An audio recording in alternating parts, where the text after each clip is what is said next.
Joining us now for more on the ongoing clashes between Israel and Hamas is Avi Issacharoff, Middle East analyst and co-creator of the popular show Fauda.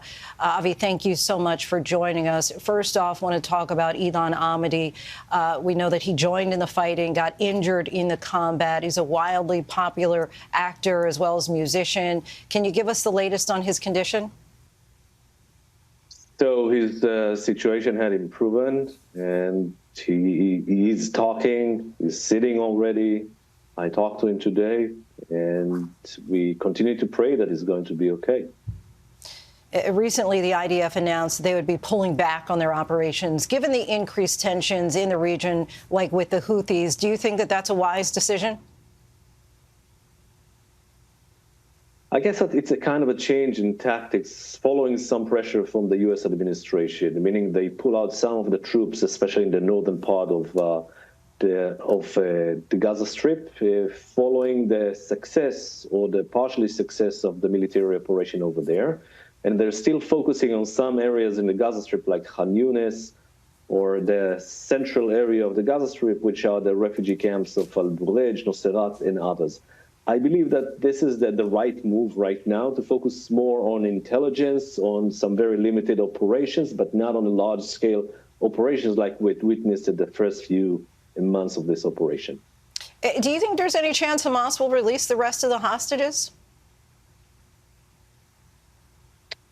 I don't think so. You know, in the last couple of days, we've heard rumors about a new offer that the Qataris were giving the Israeli authorities and, of course, Hamas. And I heard that both sides are saying it's not really realistic, it's not going to happen. First of all, Hamas is saying no one among Hamas leaders, no one is going to leave the Gaza Strip in return for the ceasefire. And on the other hand, the Israelis are saying it's not going to happen because Hamas is not going to agree to that. And we cannot allow ourselves to stop the military operation or the war to get to a complete stop. And this is why I think that this last offer is not going to work either. I just want to discuss briefly the children of Gaza with you. According to UNICEF, 1.1 million children are threatened due to malnutrition and disease. As you know, most of the victims in Gaza are children. Could Israel be doing anything more to assure the safety of innocent children in this case? I think that Israel is doing a lot. You know, there are some safe zones like El Mawasi area, not far from Rafah, in the southern part of the Gaza Strip.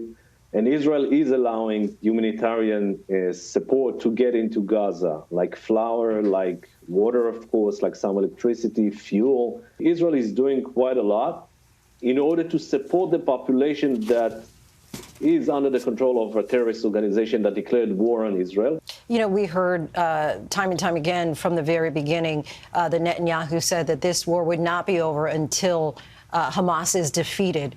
Do you think that that is a realistic end game?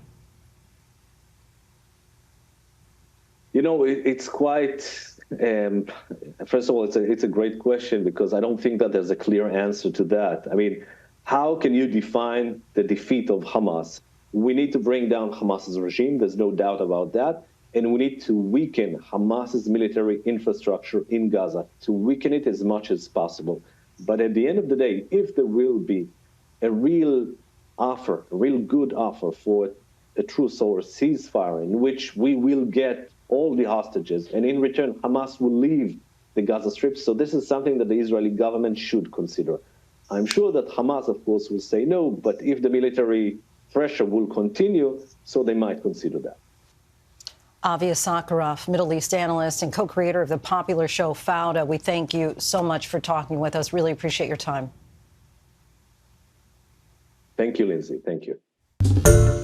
Hi, everyone. George Stephanopoulos here. Thanks for checking out the ABC News YouTube channel. If you'd like to get more videos, show highlights, and watch live event coverage, click on the right over here to subscribe to our channel. And don't forget to download the ABC News app for breaking news alerts. Thanks for watching.